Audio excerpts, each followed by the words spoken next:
I'm not being facetious. Well, President Harris led this effort. I'm not being facetious. Well, President Harris led this effort.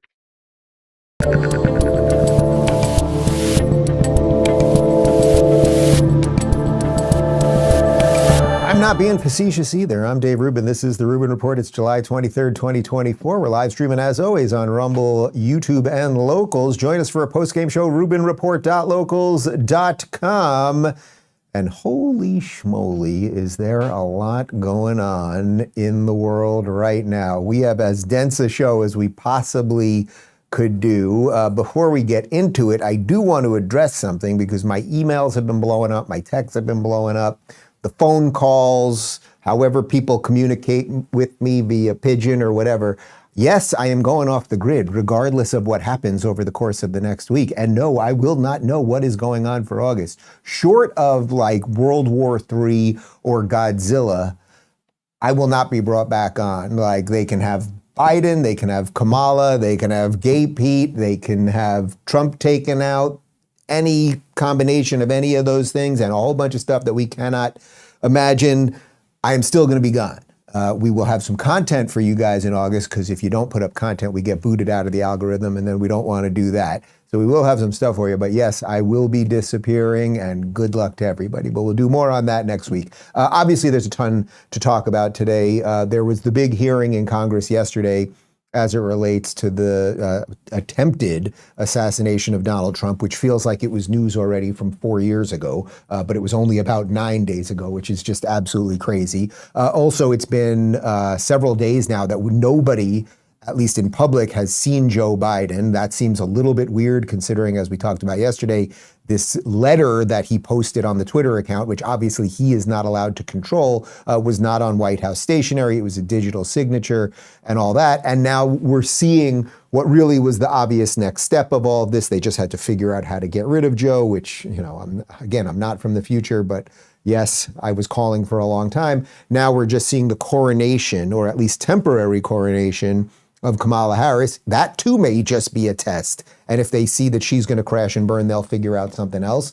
Because as I pointed out yesterday, and often do, like the android said in the Alien movie, you don't have to like the way the Democrats do things, but you have to respect their cold, calculated, merciless way of going about things. And they will gladly destroy their own party and the country in their quest for power. So then we'll do a whole bunch on Kamala Harris. But really, we're going to start with something that I think will frame the show really nicely today, because there was an absolutely wonderful interview yesterday. It was done live at Tesla in Austin, Texas. I think technically they're right outside of Austin. It was Jordan Peterson sitting down with Elon Musk, talking, and they did about a 2.5-hour interview. We're going to show you a couple clips here. But they really dive into the woke thing.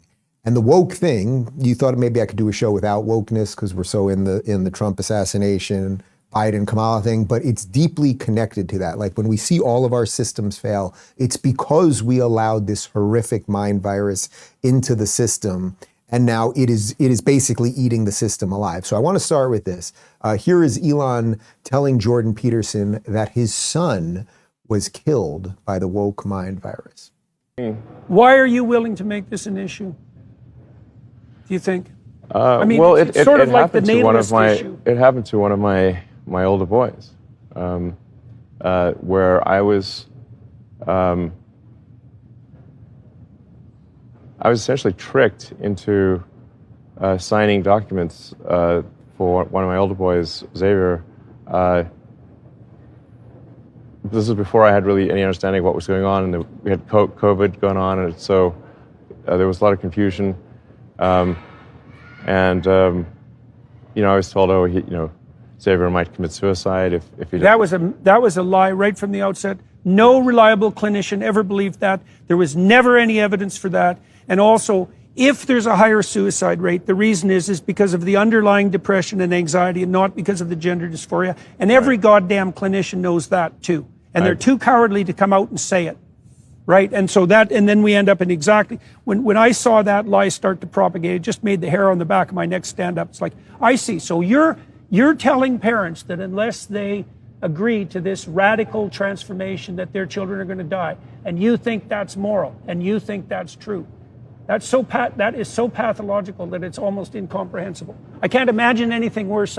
I can't imagine a therapist doing anything worse than that, or sitting by idly and remaining silent while his colleagues are doing it. It's pathetic. It's incredibly evil, and I agree with you that people that have been promoting this should go to prison. Okay, so I think some of you probably know that Elon has, it sounds like he has 12 kids, which is really incredible. I mean, not only is he doing all of these things on Earth with Tesla and Starlink and all of the, and Neuralink and all of the other stuff, but he's also repopulating the planet by himself. But as he said, one of his boys, Xavier, height of COVID, and I try to remember all the confusion around COVID, and these therapists and quote unquote doctors, or as Jordan refers to them, butchers, encourage him to start giving his son drugs, which ultimately led to the, I guess we'll call it, the transition of his son into his daughter. I also just want to mention, we're going to show you another clip in a second, but there's something interesting about the temperament of the two of them. You know, knowing Elon a little bit, having a couple meetings with him, and obviously knowing Jordan quite well. Elon, you know, he's so soft-spoken, he's so thoughtful, and kind of hands-off and really open for somebody that has so much to lose all the time, right? There's like a humility there and a decency there. And you can see Jordan when it comes to this issue now, it's almost as if all of the stuff that Jordan's years as a clinical psychologist and then as a professor and as a public person and all of these things, it's all led to this issue. And you will see how we're going to connect it to the wider political issues in just a moment. But anyway, they continued to talk about what happened to Elon's son. And then they connected it to what I think really put Elon on our map, which is, why is he in this fight? Why did he buy Twitter? Why is he so outspoken? Well, there's a damn good reason for it. Yeah. Okay, so I see. So that's so I was tricked into doing this, it wasn't explained to me that puberty blockers are actually just sterilization drugs.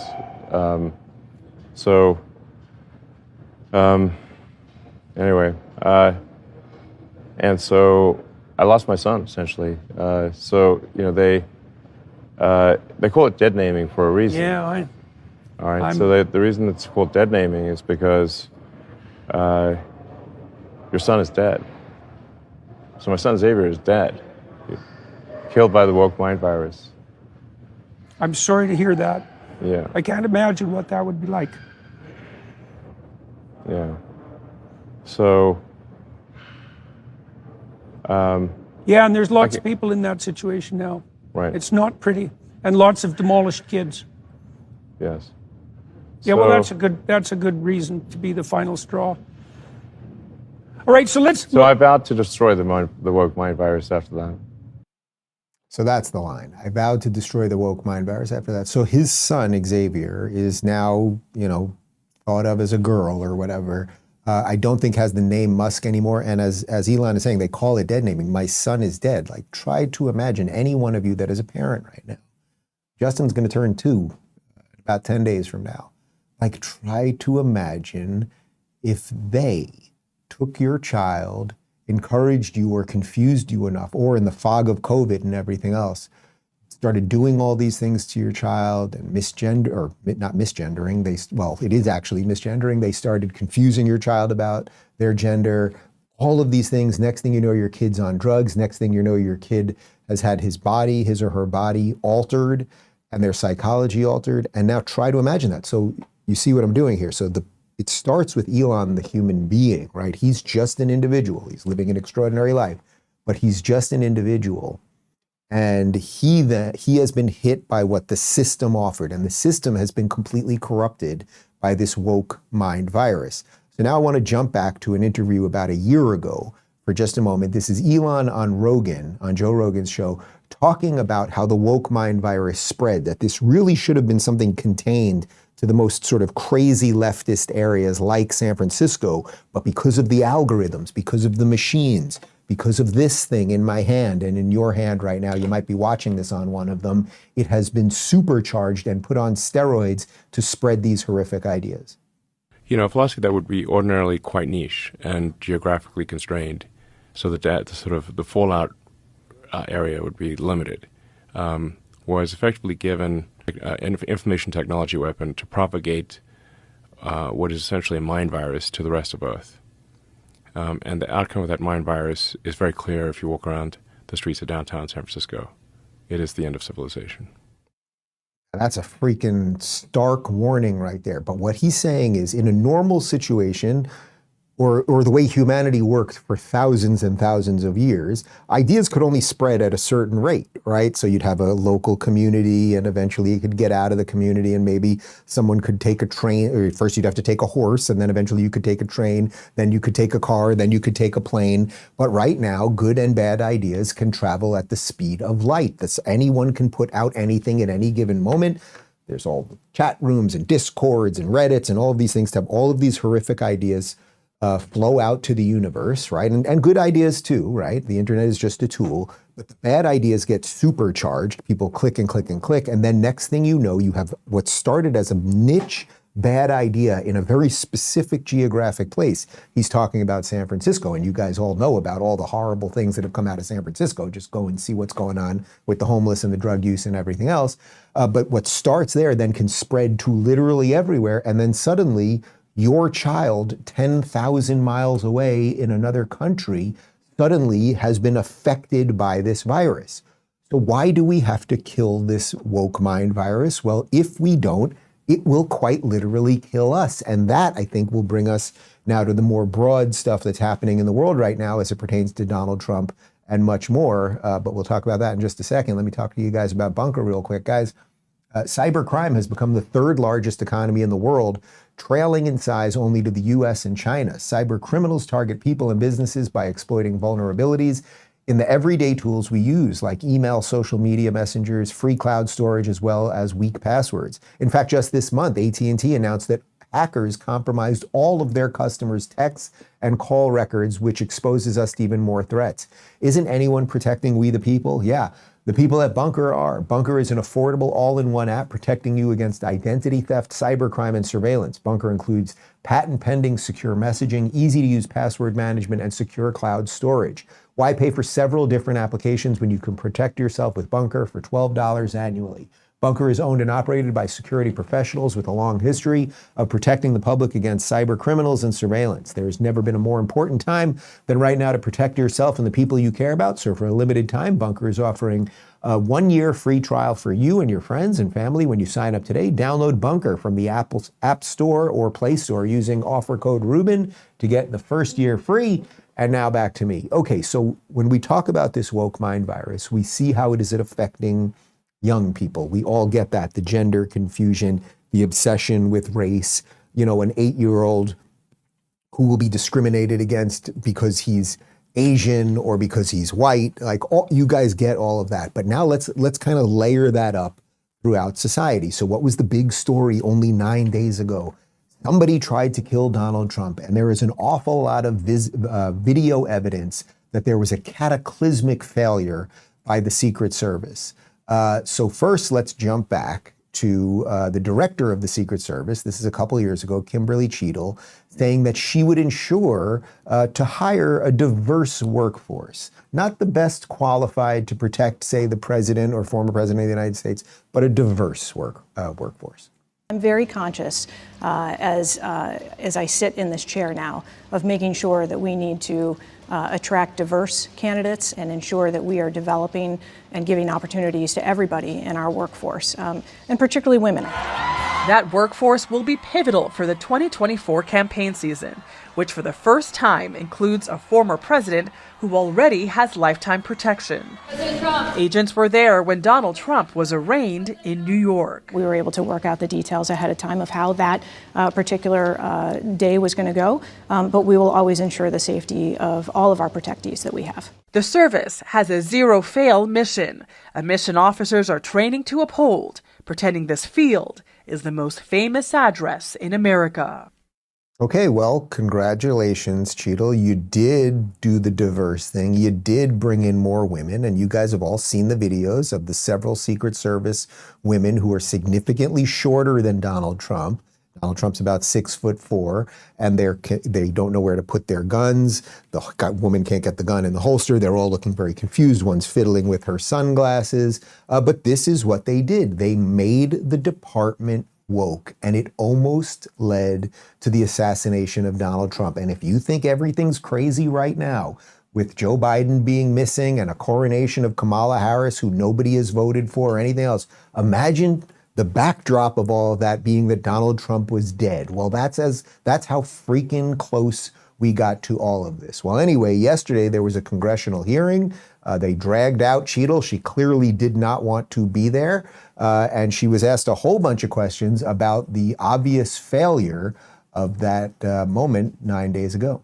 Can you answer why the Secret Service didn't place a single agent on the roof? We are still looking into the advanced process and the decisions that were made. Okay. Wasn't that building within the perimeter that should be secured? Do we agree with that? The building was outside of the perimeter on the day of the visit. But again, that is one of the things that during the investigation we want to take a look at and determine whether or not other decisions should have been made. Okay, so it's really extraordinary what's going on here. The roof, we now know the roof was, 140 meters away, something like that. Like, it's just completely crazy. You've all seen the still pictures and the videos and everything else. This is the same woman that a few days ago was saying that the reason they didn't have someone on the roof was because the roof was sloped. The roof is barely sloped. We'll show you some evidence of that. It's not an A-frame roof, right? We've all seen an A-frame barn. It's not. It was a slightly sloped roof that anyone could get on. But she continued. I mean, this testimony was utterly embarrassing, and she should have resigned right in the middle of it, although we've got an update just in the last 20 minutes or so that we'll give you in a moment. But here she is telling Marjorie Taylor Greene that she just doesn't have specifics as it relates really to what happened. There's just no, she's trying very hard, but you know, what does she have, paper or something? Drone over the area, period, any part of the area. Again, I would have to go back and check the timeline of when that took place and when the event. Why didn't you bring the timeline with you today to answer our questions? I don't have all of the answers on the timelines based on the criminal investigation. Were you not prepared today to answer our questions? I am prepared to answer the questions based on the information and wanted to be able to provide. Do you have a timeline do you have a timeline at all from any of the day? I have a timeline that does not have specifics. That's shocking. That is absolutely unacceptable. That means you are a failure at your job. You know, they laughed. You hear them laughing in the background. I have a timeline that doesn't include specifics. That is word salad. That is meaningless drivel. Think about it. We're 9 days later. There has to be a timeline. Someone needed to print out a timeline. When did we first see him? Oh, there's a shady character over there. They know that that happened about an hour before the event. Oh, there were several people pointing that there's someone on the roof with a gun. That happened a few minutes before the shooting. Do we have a timeline of when the sniper who ultimately shot the guy just as he shot Donald Trump, when did he actually see him climb on the roof? And why didn't he shoot him immediately when he saw someone fiddling with a gun? There's so many things that we should have answers for, but we have answers for none of them. And she's the perfect woke diversity hire. That is the point. Why is this woman qualified to be the head of the Secret Service? Well, she's not, and it became bipartisan. This is the sort of beauty. This one is so obvious and so ridiculous, and we should so not let it go, that it started becoming bipartisan, which is almost never something that occurs anymore in the government. But it wasn't just Republicans like Marjorie Taylor Greene that were going after Cheadle. It was also Democrats like Ro Khanna. Here he is demanding that she resign. Would you agree that this is the most serious security lapse since President Reagan was shot in 1981 of the Secret Service? Yes, sir, I would. And, do you know what Stuart Knight did when he was in charge at the time of the Secret Service? Do you know what he did afterwards? He remained on duty. He resigned. And Stuart Knight was not a Democratic appointee or a Republican appointee. Look, I'm not questioning your judgment. I just don't think this is partisan. If you have an assassination attempt on a president, a former president, or a candidate, you need to resign. Look, I often think that bipartisanship is just sort of nonsense because it usually just means that they're working together to screw all of us. But in this case, Ro Khanna is completely right. The buck has to stop with somebody. Part of what the machine has done is hired so many incompetent people across divisions that nobody ever feels that they're the one that the buck should stop with. Nobody's ever like, oh, that actually was my fault, because everyone is basically incompetent. It's a confederacy of dunces. But let's just go a little bit further, because he's basically saying you've got to sit down. Here is Republican Nancy Mace telling Kim Cheadle, well, I'll let her use the choice language on this one. I'm not going to say the word because she's going to do it herself. My first question, both sides of the aisle today have asked for your resignation. Would you like to use my 5 minutes to draft your resignation letter, yes or no? No, thank you. Was this a colossal failure? It was a failure. Yes or no? Was it a colossal failure is the question, yes or no? I have admitted this is a terrible This is a yes or no series of questions. Was this a colossal failure, yes or no? Yes. Have you provided a list to the Oversight Committee? Yes or no? I will have to get back to you on that. That is a no. Have you provided all audio and video recordings in your possession to this committee, as we asked on July 15th, yes or no? I would have to get back to you. That is a no. You're full of shit today. You're just being completely dishonest. Yeah, she is full of shit. Oh, well, there, I said it too. And people have had just about enough. And it was so over the top yesterday. It was so ridiculous. Her incompetence was on such full display that guess what happened, I think 5 minutes before we started the show today. This is from NWOKE breaking. Secret Service Director Kimberly Cheadle has resigned over the July 13th attack. And then he editorialized here. Next up, Department of Homeland Security Secretary Mayorkas. We'll see about Mayorkas stepping down. He certainly should, and I think you can actually use the same exact criteria of incompetence when it comes to someone like Cheadle. Like, you brought in all of the wrong people and look what happened, and you can do the exact same thing when it comes to Mayorkas. Look what has happened to the border and the amount of illegal immigrants who have come in under your watch. So we will see what happens as it relates to that. But what I really want to use as the driver here is all of this diversity, equity, inclusion, is this all DEI? Is it all a coincidence, or is there something much more nefarious happening?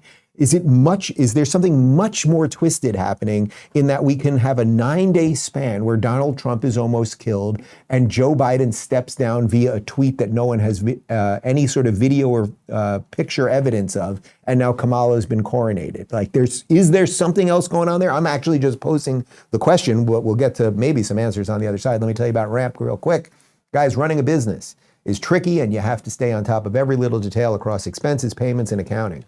Whether you use, who you use can make or break you, and you need the best. RAMP is a complete game changer and saves you time from getting trapped in busy work while maximizing productivity and cutting wasteful spending. RAMP is a corporate card and spend management software designed to help you save time and put money back in your pocket. In fact, businesses that use RAMP save an average of 5% in the first year using them. With RAMP, you're able to issue cards to every employee with limits and restrictions and automate expense reporting so you can stop wasting time at the end of every month. They're easy to use. You can issue virtual and physical cards and start making payments in less than 15 minutes. Whether you have 5 employees or 5,000, RAMP will save you time and money. Get $250 when you join RAMP today. Just go to ramp.com/Rubin. That's RAMP.com/Rubin. Cards issued by Sutton and Celtic Bank, members FDIC. Terms and conditions apply. And now back to me. Okay, so is all of the ineptitude, the ridiculousness, the stupidity, is it all just because of DEI, or is there something more nefarious? That is the question I am posing. Now I'm just going to offer you some evidence, and hopefully you guys will make up your own mind. I have no doubt that you will. Here I want to show you an interview that Donald Trump did just in the last day or so, asking how did the guy who shot him and killed someone at his rally actually crawl on the roof? How did he get up there? Donald Trump just is asking a question that we all should be asking. It just shouldn't have been when you have essentially a flat, open roof like that, and it's direct to the target with absolutely nothing in its way. How can somebody be up there? And he was up there for a long period of time because they have tape of him moving all over the place. And then they see him and they don't report him. Who was the policeman, or I guess it was local police, who looked at him, saw him standing with a gun? I think the guy saw him, and this guy dropped off the roof. And I don't blame him for that. What I do blame him for is why isn't he calling everybody, screaming and saying, there's a guy with a gun up there? What did he do when he dropped off the roof? Did he just go away and say, like, nothing? That's a big, that's a big factor. Who was he?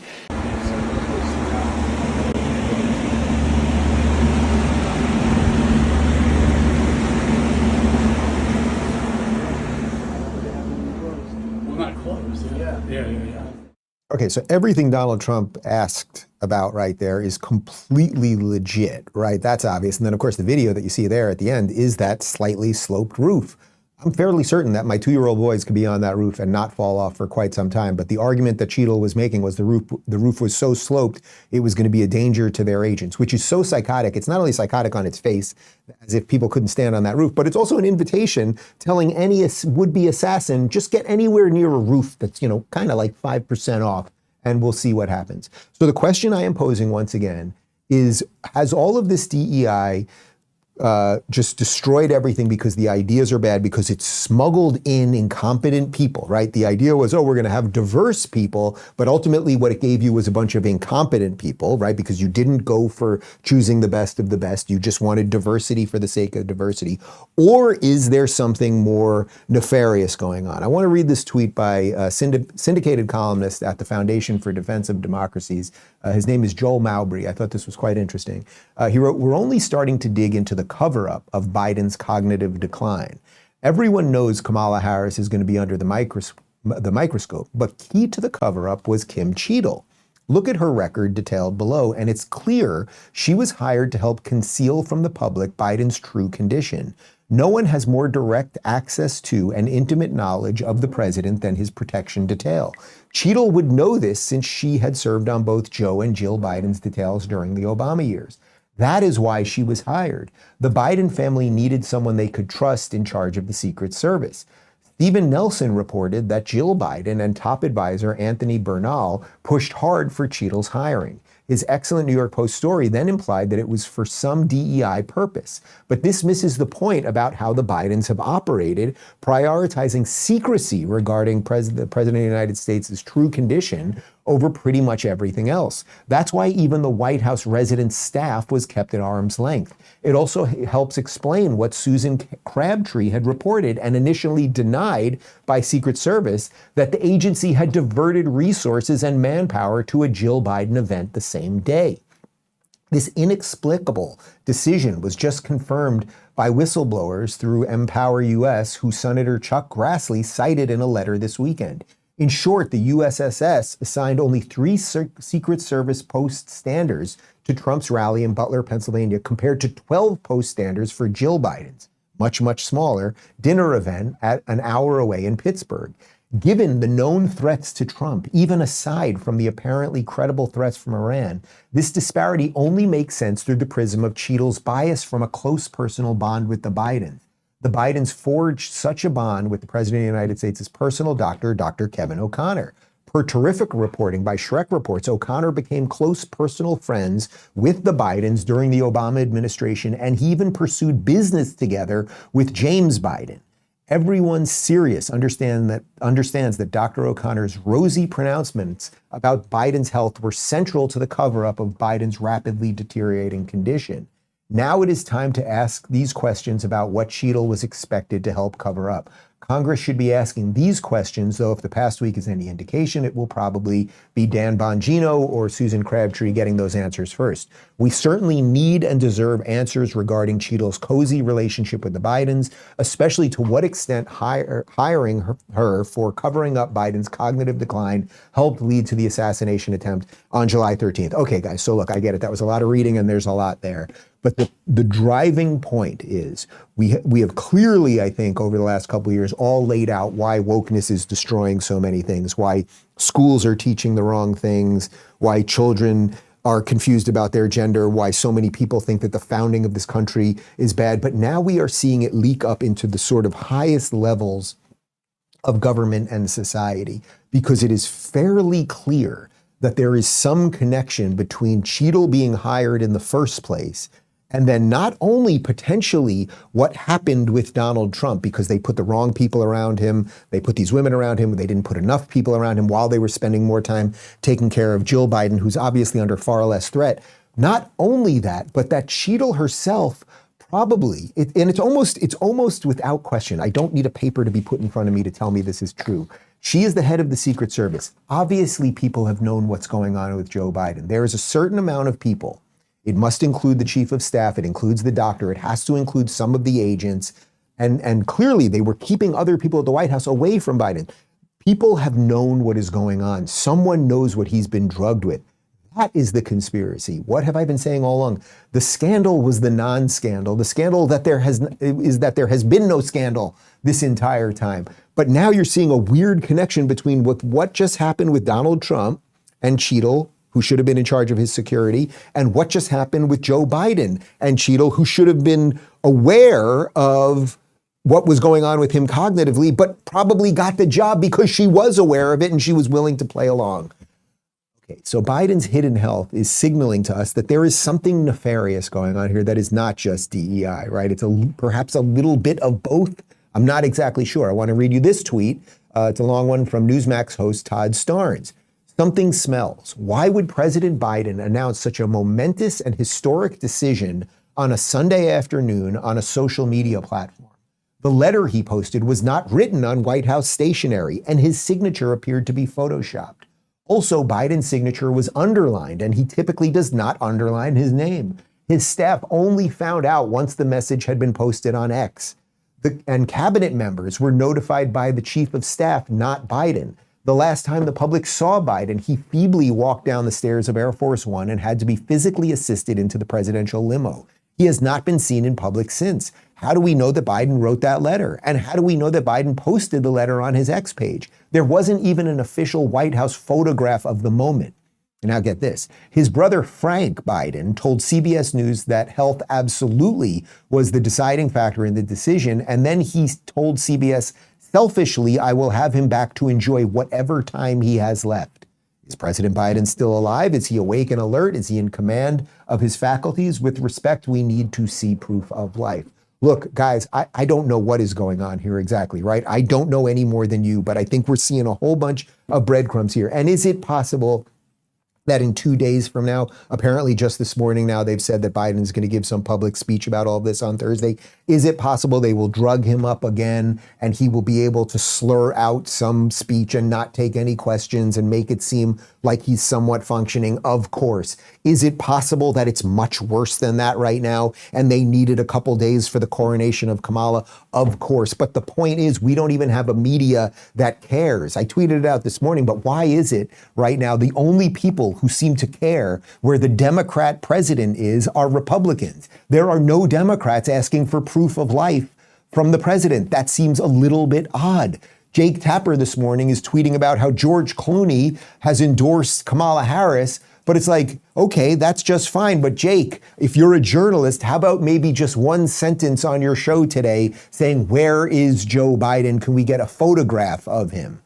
The other part of this is that tomorrow, Wednesday, the DNC is writing their primary rules, and then Joe Biden's going to speak on Thursday. Do you think that that's a little bit odd? Here's some updates regarding Joe Biden's health. I'm just seeing this on the fly myself. This is from Business Investor and Business Investor commentator Maurice Lippi. Concerning, Biden cancels 9 trips and extends his Delaware stay after dropping out. That's from the New York Post.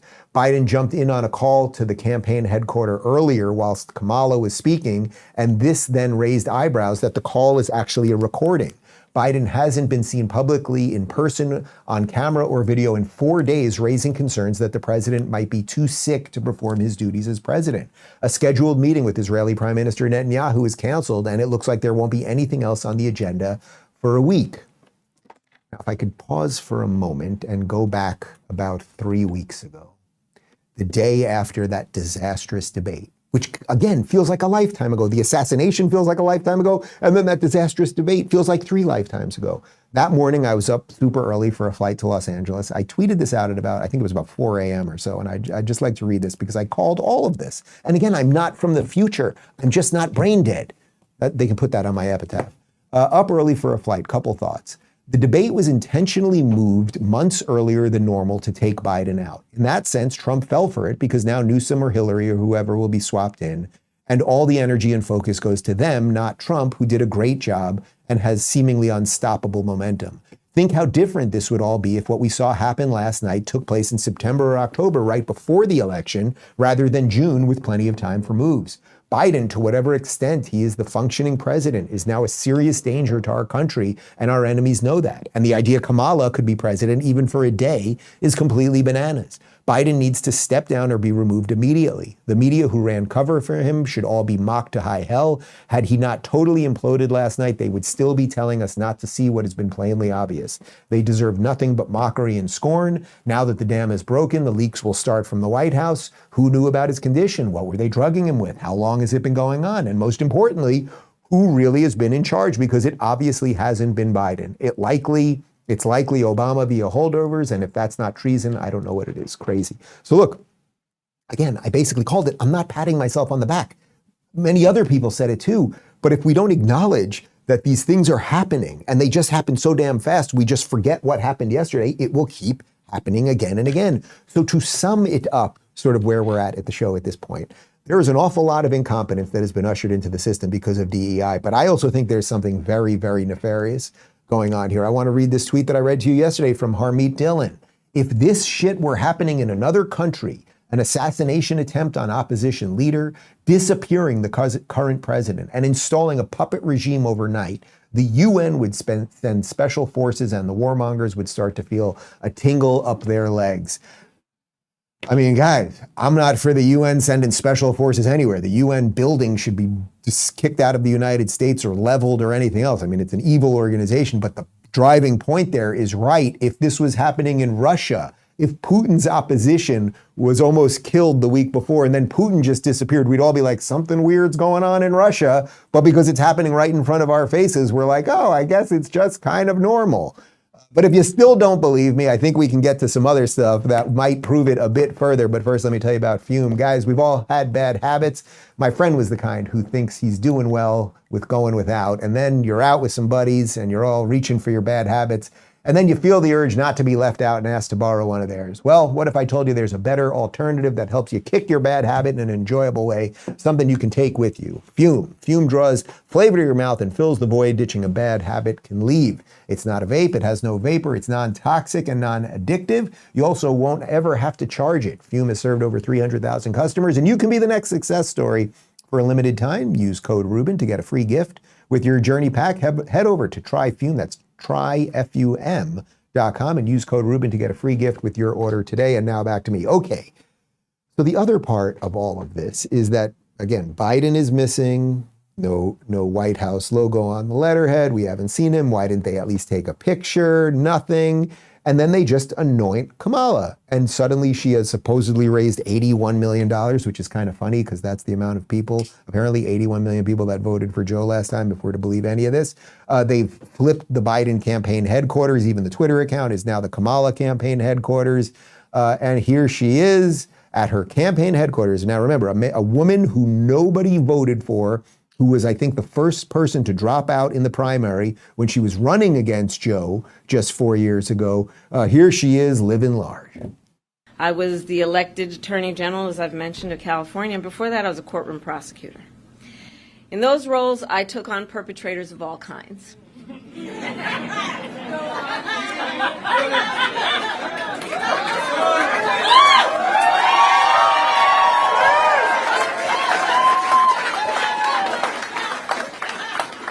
Predators who abused women, fraudsters who ripped off consumers, cheaters who broke the rules for their own gain. So hear me when I say, I know Donald Trump's type. Awful. Fraudsters, cheaters, get a mirror, lady. That is what you people are perpetrating on your own party and the entire country right now. Nobody has voted for you. You're being installed because you're a tool and a puppet. That is what you are. But the way they're laughing, the bad laugh track in the background, oh, Donald Trump's a fraudster, just awful. Now here she is. She has to obviously give some lip service to Joe Biden because he did bring her on board this crazy train. So here She is just, I mean, this is all just complete nonsense about Biden's accomplishments. Truly, to serve as vice president to our President Joe Biden. Joe's legacy of accomplishment, just over a lifetime, but just over the last 3.5 years, is unmatched in modern history. In one term, he has already surpassed the legacy of most presidents who served 2 terms in office. Think about it. And I know everyone here in the campaign, we know. But if we don't know, we got a problem. We got a problem, but that ain't it. His legacy of accomplishments is disastrous. If you mean it's an accomplishment to let 12 million illegals into the country, I guess that's something. If you mean the crazy inflation, I guess that's something. If you mean the price of food going up, I guess that's something. If you mean that interest rates are high now so people can't buy houses, I guess that's something. If you mean that there's a war in the Middle East and that 8 Americans are somewhere underneath Gaza right now and you haven't done jack shit about it, I guess that's something. If you mean endlessly funding the Ukrainians who can't win the war against Putin, I guess that's something. Pretty sure she didn't mean any of those things. Anyway, then here's where it starts getting wacky.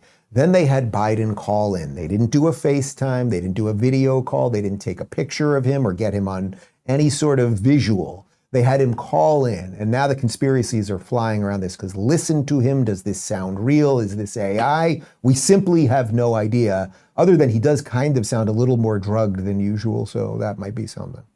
I know yesterday's news was surprising. And it was hard for you to hear, but it was the right thing to do. I know it's hard because you poured your heart and soul into me to help us win this thing, help me get this nomination, help me win the nomination, and then go on to win the presidency. But you know, you're an amazing team. But we've got a great. I think we made the right decision. Thank you, Joe. Thank you. And it is my great honor to have Joe's endorsement in this race. You sure do. All right, so look, the conspiracies are flying around. I have no idea. Was that AI? Was that anything else? Maybe it was him. He sounds a little drugged and slurry, so it probably was him, I guess. But then it got really weird here. Just check this out. She's on the phone with him, and she almost accidentally says that she's on the phone with a recording. Our president's voice. Joe, I know you're still on the call. Could we throw that again? Our president's voice. Joe, I know you're still on the call. Could we throw that again? Our president's voice. Joe, I know you're still on the call. Does that seem odd to any of you guys? Again, I don't know. How did she not, like, if you're on the phone with someone, if anyone's ever been on the phone with someone, hold on a second. Is that a recording? Like, what? We are in such weird dystopian Orwellian, such a weird space right now. It is just nuts. I'm not telling you that any of this is fully factual. I'm just telling you there are weird signals. And now I want to show you how the media, this is exactly what I predicted. They would rewrite the script right in front of our eyes. So these are the same people who for years told us there was nothing wrong with Joe Biden. And just a few weeks ago, if we shared videos of Joe Biden breaking down, they were calling them cheap fakes and everything else. And you know, Joe Scarborough and these clowns constantly telling us that Joe Biden is just fine. And then finally, when they couldn't deny it anymore, now they've sort of come around, and then they realized they had to push him out. And now they have to push him out, but they also have to make him seem absolutely amazing because he's about to hand it to Kamala. So here is MSNBC, and listen to a blowjob. Has that ever been said before? Here is the sounds of a blowjob. I mean, this is history writ large. You know, we'll all remember where we were and what we were doing at this moment. And just thinking about the president right now, you know, what a man, what a patriot, what an act of selfless devotion to your country. And I love what he's done for the country. He had authenticity and touch, whether you saw it or not, but everything about him, even sometimes the stutter and the bumbling was part of the touch, part of the sort of empathic, very loving, very clear-eyed touch that he had. Joe Biden is grounded. He's grounded in his faith, in his family, and in our state. Excuse me. I'm sorry. This was a very difficult decision. All right. First off, I do owe an apology there. Rachel Maddow has never heard the sound of a blowjob. Okay, fine. Fact checking in real time over here. But do you see the absurdity of all of this? Now the stumbling and bumbling was actually part of Joe Biden's charm. He's a statesman, and this is the right thing. And Chris Coons is crying. And it's like the implication of all of that is that this was all Joe Biden's choice. But we have a lot of evidence that it wasn't his choice. We have evidence that Chuck Schumer and Nancy Pelosi and Barack Obama and Bill and Hillary Clinton and the entire Democrat machine came crashing down on him. And we don't even know where he is right now. It continued over at The View. You know, he's the first president since 1968 to step down. I think it shows what a statesman he is. I think it shows what a patriot he is. I think it shows that he can put his country before his ego. I was sad, you know, in the way that when you see a champion athlete retire, leave it all on the field and walk away into the sunset, that made me sad. It gave me nostalgia. Do you realize, again, these were the people that have been running cover for him for years, and now they are going to applaud him for being a hero as their other compatriots, the Obamas and everybody else, push the man out. And there is just simply no way. He has been acting as president for months now, if not longer. And how the hell are we going to get to January with this guy as president? Again, we don't even know where he is right now. Actually, they say he's in Delaware, but we just don't know. We do not know. Then something very weird happened over on the televised mental institution known as MSNBC, where Joy Reid, who, as I like to say, done gone flip her wig, she actually said the quiet part out loud. Joy, this is the part you're not supposed to say. You're not supposed to say it's a coup, and you're not supposed to name who did the coup. Don't you know that, Joy? Then over the weekend, as Biden recovered from COVID, holed up in his Delaware home with just his family and close friends and aides around, came the coup de grace. Biden's closest aides shared catastrophic internal polling with him and First Lady Jill Biden that showed a certain defeat in November, not just for Joe Biden, but for Democrats down ticket too. And so Biden relented, putting his country before his own ambition, though reportedly not with zero bitterness toward the party he has served his entire adult life. The Pelosi coup succeeded when on Sunday afternoon, July 1st, 2024, Biden released a letter announcing he would no longer seek a second term. They're literally telling them, they're telling their brain-dead viewers it was the Pelosi coup. That you idiots, we didn't let you have a primary.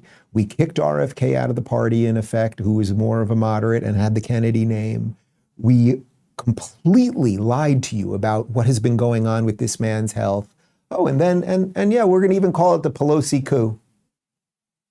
It's a coup. So yes, I agree with Joy Reid. I don't know how often that happens. I agree with you, Joy Reid. It is a coup. And many of these people should be in jail. This is abject evil right in front of our faces. So you might say, Dave, this is rather depressing. All of the institutions are failing. We've got a bunch of incompetent buffoons around us. Media people are lying everywhere. It does seem like the United States is being stolen out right from under us and everything else. This is a problem. Well, I agree with that. However, it might also be that the machine right now is so wildly out of control that it can't even control what's going on. So the reason that there's so much craziness in the system right now in these last 9 days, from the Trump assassination attempt to what's happening with Biden right now, this preemptive coronation of Kamala, it's all wacky and wild, and they're having trouble controlling the narrative. And for as annoying as all of the shit that I just showed you is, less and less people are buying their BS. Jack Posobiec made this point with Tucker Carlson yesterday. Every president since then has either had to come directly from there, like George H.W. Bush, who was the director of CIA before he became president, or been at least acquiescent to their whims and going along with their wars, going along with whatever it is that the plan is for the empire. And then 2016 happens like by accident. And because, who would have thought this guy could come in and take over? And so you have this problem. You're trying to get him out of office the entire time. You're trying to bat him down, kick him off the beachhead but at the same time, you're also infiltrating and you're going through the administration. You're planning your people in to at least subvert as much as possible. But it never really goes anywhere because at the end of the day, he's still not one of yours. So then you get rid of him in 2020. Then finally, you have the opportunity to take another bite at the apple. Somehow the lawfare doesn't work. Somehow all of these things don't work. You always know that you have a nuclear option in a situation like that. And the nuclear option is like November 1963. Yeah, just murder the guy. But you wouldn't want to do that first. And this was something that the East Berliners understood and the Stasi understood, that if you can just you can assassinate someone's personality, then that's so much easier than just actually killing them. But then social media comes around. In social media, you don't have those tools anymore. And suddenly you don't have control of the narrative. The narrative gets lost to you. So through social media, suddenly people can connect and say, hey, have you noticed this thing? Yeah, I noticed that thing. Did you notice that? I noticed that thing. But the media doesn't seem to be talking about this. And yet when you could say, well, wait a minute, I'm here. I can see it. This is actually happening in front of my eyes. Here's a video of it. Oh, by the way, and I can show you what's going on in real time through live streams, et cetera, et cetera.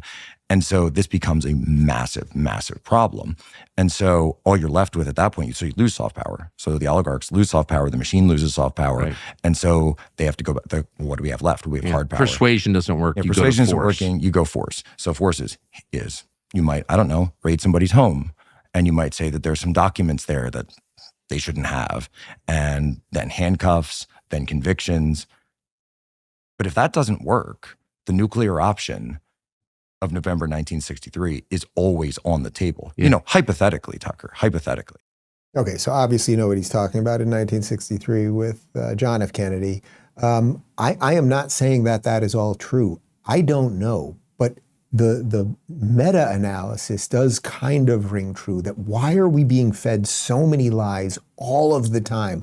Why can whatever is happening literally this second regarding Joe Biden, was he pushed into doing this?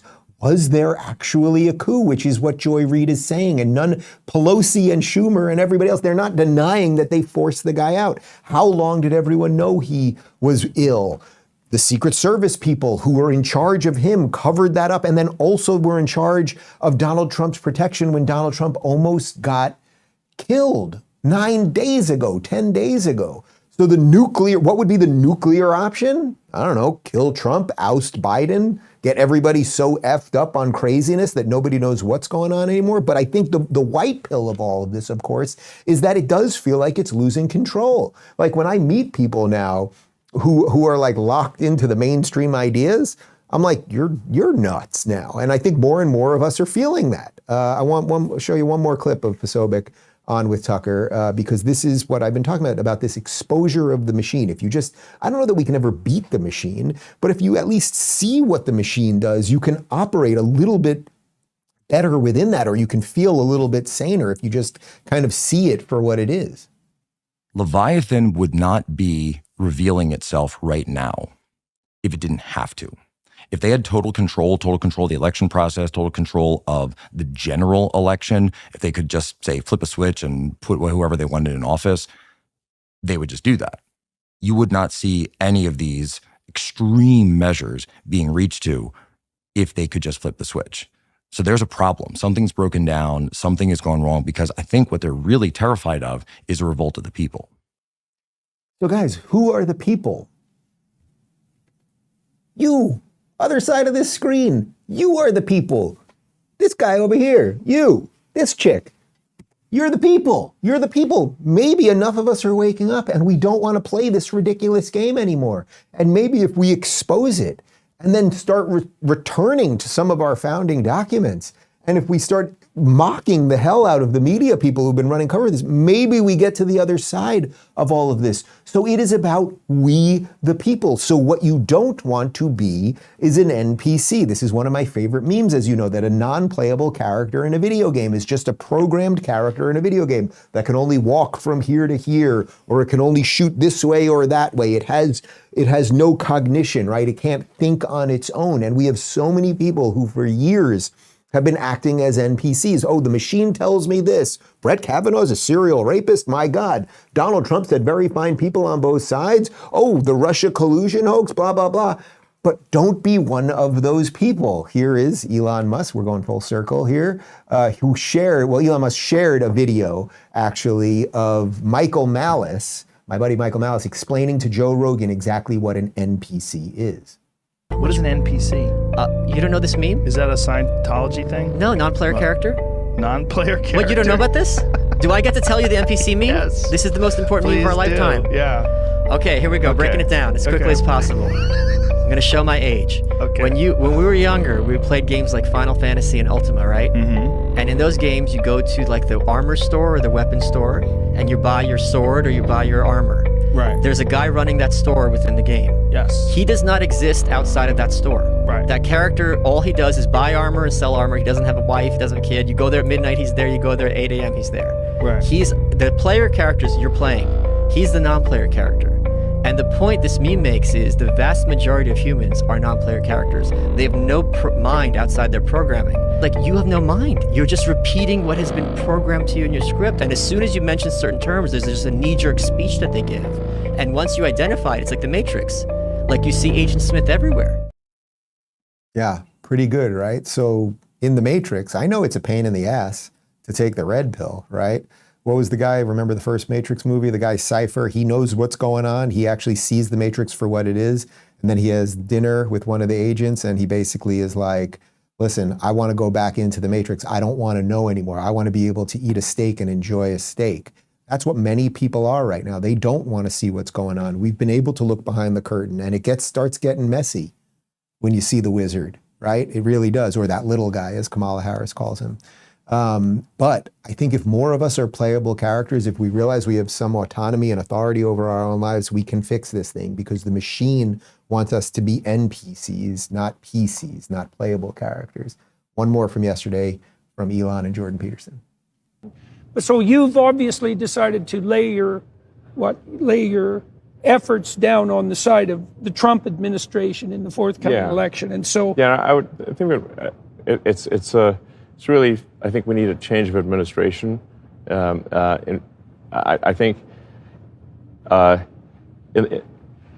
many years ago I think probably the Democratic Party was the party of meritocracy and of personal freedom. Yeah. They used to be the free speech party. Yeah. And these days they seem to be the censorship party under the guise of hate speech. Yeah. So weirdly, in my view, the Republican Party is actually the party of that's the meritocracy party. Because the Democrats are also promoting DEI, which is really just another form of racism and sexism. It's the most pernicious form, I think, actually. Right. So it's anti-meritocratic. DEI is fundamentally anti-meritocratic. I think the Democratic Party is stoking division. I think the evidence for that's clear. All of this group identity nonsense has made things much more. So my view is that at this point in the United States, the Republican Party is more in line with meritocracy and with personal freedom. I suspect you agree with that, and if you care about freedom, that in essence is what we are voting for. Do you want to be a non-playable character who will have rules written for you and you will never leave that weapons store, as Malice talks about? You'll never have a life outside of that. You will just do whatever you're programmed to do. And oh my God, there's a new current thing, and I'll be out there with BLM, and I'll be out there with Hamas, and I am just beep, bop, boop, bop, beep, beep. Or do you want to be a real person? That is the challenge for us right now, and it's going to be weird and messy and everything else. And while Elon talks about a new administration, we still got at least 3 months to get there. And if you think these last 9 days were wacky, well, it's going to be wacky to the extreme until then. But as I said at the top of the show, I will not be here for August, so what are you going to do?